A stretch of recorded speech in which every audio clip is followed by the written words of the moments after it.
नमस्कार प्यारे साथियों। अगर आप लोग बोर्ड एग्जाम की तैयारी कर रहे हो, अगर इंग्लिश में 100 में 100 नंबर स्कोर करना चाहते हो, तो मेरे भाई इंग्लिश में अच्छा परफॉर्म करने के लिए आपका ग्रामर मजबूत होना चाहिए। ठीक है। और बहुत से बच्चों को ग्रामर में ट्रांसलेशन समझ में नहीं आता है मेरे भाई। तो आज इस वीडियो में मैं एक पैराग्राफ ट्रांसलेशन को आपको समझाने वाला हूं। और अगर मुझे लगता है क्योंकि ये 2017 में भी आया हुआ और 2023 में आया हुआ है, लगातार ये 2 साल तक रिपीट हो चुका है मेरे भाई। कोई भी पैराग्राफ ट्रांसलेशन रिपीट जल्दी नहीं होता है, मगर लगभग सेम रहता है। अगर इसका कॉन्सेप्ट समझ गए तो आप कईयों का कॉन्सेप्ट समझ जाएंगे। और इससे पहले मैंने 10-12 पहले करा दिए हैं पैराग्राफ ट्रांसलेशन। अगर आपने उसका नहीं देखा है तो मैंने एक प्लेलिस्ट तैयार कर रखा, उस प्लेलिस्ट को जरूर चेक कर लीजिएगा। ठीक है। तो हम देखते हैं इस छोटे से पैराग्राफ का जो 2017 और 2023 में आ चुका क्लास 12 में, इसको हम कैसे बनाते हैं। ठीक है। तो आप लोग ध्यान से देखिए, दिया हुआ हमारा वाक्य सम्राट अशोक चंद्रगुप्त का पोता था। अगर यही आपके बोर्ड एग्जाम में आ जाए तो इसको कैसे बनाओगे। दिया सम्राट अशोक चंद्रगुप्त का पोता था और अंत में है था। ठीक है। तो आपको पता क्या चला कि यह पास्ट टेंस है, लेकिन अगर आप लोग ध्यान से पढ़े तो सम्राट अशोक चंद्रगुप्त का पोता था, इसमें कोई वर्ब नहीं है, इसमें कोई वर्ब ही नहीं दिया हुआ है। इससे यह पता चलता कि यह हमारा एक सिंपल सेंटेंस है, यह एक साधारण वाक्य है जो कि पास्ट में है। और सिंपल सेंटेंस में, साधारण वाक्य में इज एम आर वाज का प्रयोग होता है। तो आप लोग इसका लिखोगे सम्राट अशोक चंद्रगुप्त का पोता था, तो आप लोग लिखोगे emperor Ashoka was the grandson of Chandragupta. तो सिंपली आप लोग यहां पर लिखोगे, क्या लिखोगे, इम्परर, EMPEROR, इम्परर। ठीक है। Ashoka, ASHOKA, Ashoka was the grandson. ठीक है। पोता, पोता का अंग्रेजी होता है ग्रैंडसन। ठीक है।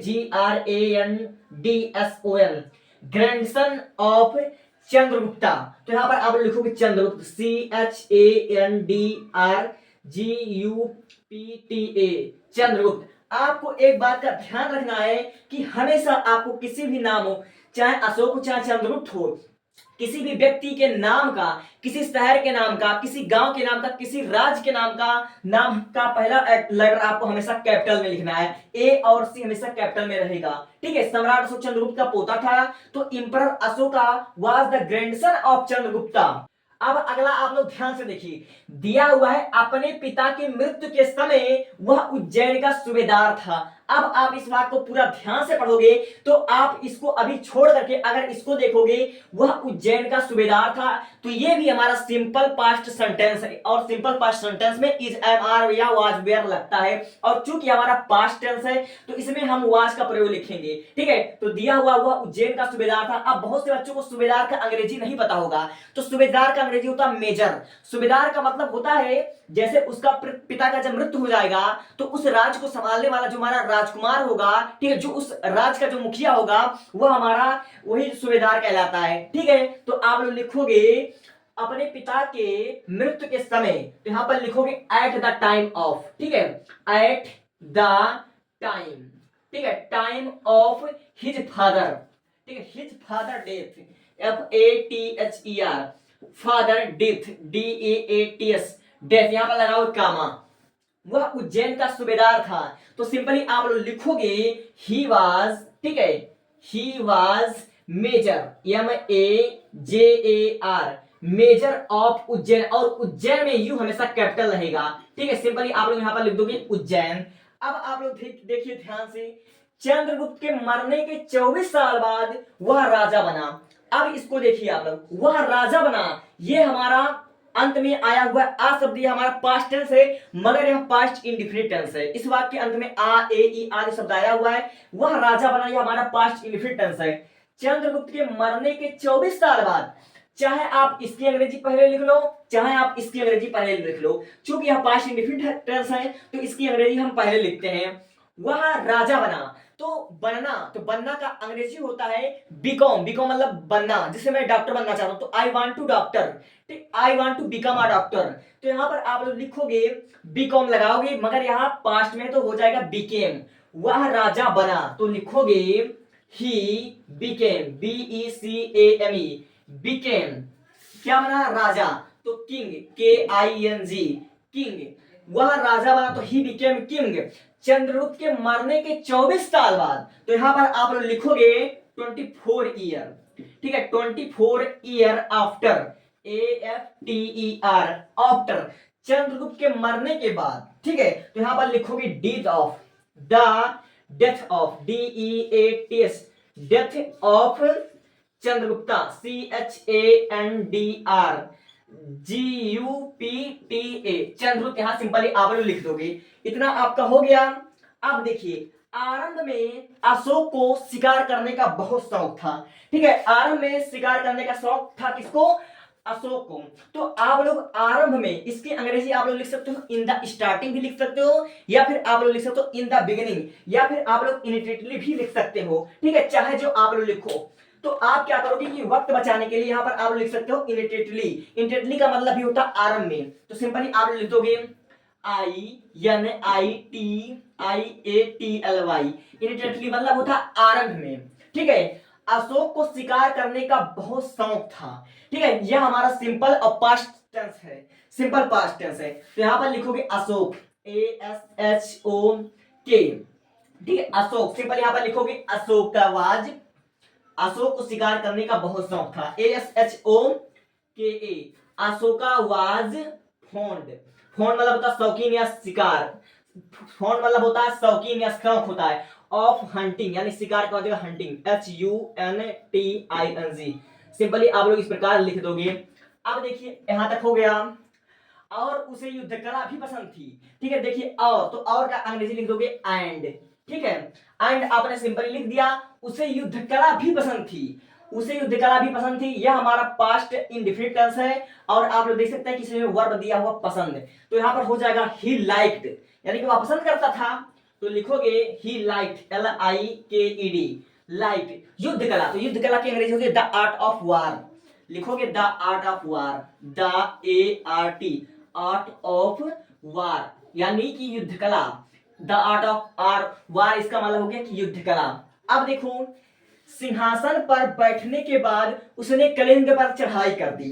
देखो, सिंहासन पर बैठने के बाद, यानी कि सिंहासन पर विराजमान होने के बाद उसने कलिंग पर चढ़ाई कर दी। अब बहुत से बच्चों को चढ़ाई का अंग्रेजी नहीं पता होगा, तो चढ़ाई का अंग्रेजी का आप लिख सकते हो अटैक्ड, क्योंकि वह जो कलिंग पर वह चढ़ाई नहीं करेगा, वह आक्रमण करेगा। कलिंग को जीतने के लिए वह उस पर आक्रमण करेगा, ठीक है। तो सिंहासन पर बैठने के बाद, तो आप लोग लिख सकते हो after sitting on the throne भी आप लोग लिख सकते हो, या फिर आप लोग अनसीन भी लिख सकते हो, चाहे जो लिखो। तो यहां पर लिखोगे after, AFTER, after sitting, SITING, sitting on the throne. Throne मतलब होता है सिंहासन या फिर गद्दी, आप लोग समझ सकते हो। ऑन द थ्रोन, THRONE, यानी कि सिंहासन पर बैठने के बाद उसने कलिंग पर चढ़ाई कर दी। तो यहां पर लिखोगे कॉमा लगाकर ही अटैक्ड, ATTECED, अटैक्ड कलिंगा। के में हमेशा कैपिटल रहेगा कलिंगा में, KALINGA, कलिंगा। उसने कलिंग पर चढ़ाई कर दी। वह इस युद्ध में विजयी हुआ, ठीक है। वह इस युद्ध में विजयी हुआ। आप लोग इसका क्या बना सकते हो, यह हमारा सिंपल पास्ट टेंस है कि वह इस युद्ध में विजयी हुआ। तो लिखोगे he was victory in the war, ठीक है। ही वाज, विजयी हुआ का हो जाएगा विक्ट्री, VICTORY, विक्ट्री इस युद्ध में। तो in this war, in this वार, ठीक है, इस युद्ध में विजयी हुआ। ये आर लिखा हुआ सारा आपको समझ में, तो आप लोग समझ लीजिएगा, ठीक है। वह इस युद्ध में विजयी हुआ, परंतु यहां पर देखिए प्रीपोजिशन आया, तो यहां पर लिखोगे बट, ठीक है। इसने अशोक के हृदय पर गहरा प्रभाव छोड़ा, इसने अशोक के हृदय पर बहुत गहरा प्रभाव छोड़ा। अब इसने मतलब क्या, उस युद्ध ने। तो इसके जगह पर आप लोग इट का भी प्रयोग कर सकते हो, या फिर ही का भी प्रयोग कर सकते हो, जो भी आप हो जाए, ठीक है। तो यहां पर लिखोगे इट हैड, लिखोगे आप लोग simply it had, it had गहरा प्रभाव। तो लिखोगे a deep, DEEP, deep impact, IMPECT, impact. उसने गहरा प्रभाव छोड़ा किसके, अशोक के हृदय पर। तो लिखोगे on his heart, on Ashoka heart, ASHOKA, Ashok, Ashoka heart, HEART, heart यहां पर सिंपली आपका बन जाएगा, ठीक है। तो आप लोगों ने देखा कि इस पैराग्राफ ट्रांसलेशन का मैंने कैसे अनुवाद किया, ठीक है। मैं आपको एक बार फिर से समझा देता हूं और आपको बहुत ही बेहतरीन ढंग से समझ में आएगा, ठीक है। तो एक बार आप लोग अच्छे से और ध्यान से देखिएगा इसको। हमारा दिया हुआ है पहला लाइन, सम्राट अशोक चंद्रगुप्त का पोता था। ये हमारा है simple sentence, simple past sentence. और सिंपल पास्ट सेंटेंस में इज, एम, वाज, वेयर का प्रयोग होता है। ठीक है, तो सम्राट, सम्राट की अंग्रेजी हुई इंपरर, अशोक का हो जाएगा अशोक। ठीक है, तो पोता था चंद्रगुप्त का, तो was the grandson of Chandragupta. Grandson मतलब होता है पोता, और चंद्रगुप्त ऑफ चंद्रगुप्त यानी कि चंद्रगुप्त का हो जाएगा। तो पहले लाइन का आराम से बन गया, emperor Ashoka was the grandson of Chandragupta. अब देखो, अपने पिता के मृत्यु के समय, ठीक है, अपने पिता के मृत्यु के समय, तो at the time of his father, ठीक है, यहां पर अपने पिता के मृत्यु पर, तो at the time of his father death, तो डेथ मतलब मृत्यु, वह उज्जैन का सूबेदार था, तो he was major of Ujjain, तो he was major of Ujjain. ये हमारा सिंपल पास्ट सेंटेंस है। अब देखो, चंद्रगुप्त के मरने के 24 साल बाद वह राजा बना। अब पहले आप लोग इसको देखिए, इस वाक्य में सब्जेक्ट क्या है? इस वाक्य में सब्जेक्ट है वह राजा बना, ये हमारा पास्ट इंडेफिनिट टेंस है। और चंद्रगुप्त के मरने के 24 साल बाद, तो आप लोग चाहे इसकी अंग्रेजी पहले लिख लो, चाहे इसकी अंग्रेजी पहले लो, लेकिन अगर यह एक वाक्य जो प्रेजेंट पास्ट इंडेफिनिट है, तो हम चाहते हैं कि पहले आप लोग इसको लिखिए, पहले सब्जेक्ट को लिखिए। तो आपने लिखा, ठीक है, वह राजा बना, तो he became king 24 year after the death of Chandragupta, यानी कि चंद्रगुप्त के मरने के 24 साल बाद वह क्या बना? राजा बना। ठीक है, अब देखिए, ये आपको हो गया। अब देखिए आरंभ में, तो आरंभ में का आप लोग इन द बिगिनिंग लिख सकते हो, या फिर इन द स्टार्टिंग लिख सकते हो, या फिर इनिशियली लिख लो, वो भी हमारा सही रहेगा। ठीक है, तो आरंभ में तो इनिशियली हो गया। अशोक को युद्ध कला बहुत पसंद थी। ठीक है, वह अशोक को शिकार का बहुत शौक था, तो यहां पर लिखोगे Ashok was fond of hunting. तो यह हमारा सिंपल पास्ट सेंटेंस है, इसलिए हमको वाज का प्रयोग करना पड़ा। तो अशोक हो जाएगा था, और फॉन्ड मतलब होता शौकीन या शौक था, ऑफ हंटिंग, हंटिंग मतलब होता शिकार करना, हंट में आईएनजी जोड़ दो, शिकार करना, ये हमारा जिरंग है। ठीक है, तो यहां पर आप लोगों ने लिख दिया। और तो एंड आपने लिखा, उसे युद्ध कला भी पसंद थी, and he liked the art of war, तो ही लाइक हमारा पास्ट इंडेफिनिट टेंस है, तो सिंपली आपने इस प्रकार बना दिया। अब देखिए, गद्दी पर बैठने के बाद, तो after sitting on the throne, after मतलब बाद, सिटिंग मतलब बैठने के, ऑन द थ्रोन मतलब गद्दी पर, सिंहासन पर। ठीक है, ही अटैक द कलिंगा, उसने कलिंग पर चढ़ाई कर दी, उसने कलिंग पर चढ़ाई कर दी, वह इस युद्ध में विजयी हुआ। तो आप लोगों ने लिखा he was victory in the war, but यानी कि लेकिन, परंतु इसने अशोक के हृदय पर गहरा प्रभाव डाला। तो आपने लिखा इट हैड, या हमारा आई है। ठीक है, ये हमारा आई है, but it had a deep impact of Ashok hearts, on Ashok hearts. इस प्रकार हमारा बन गया, और उम्मीद करता हूं आपको बहुत अच्छे से समझ में आया होगा। Thank you, thanks for watching. अगर बात अच्छी लगे, समझ में आए हो, तो इस वीडियो को सब्सक्राइब जरूर कर लेना।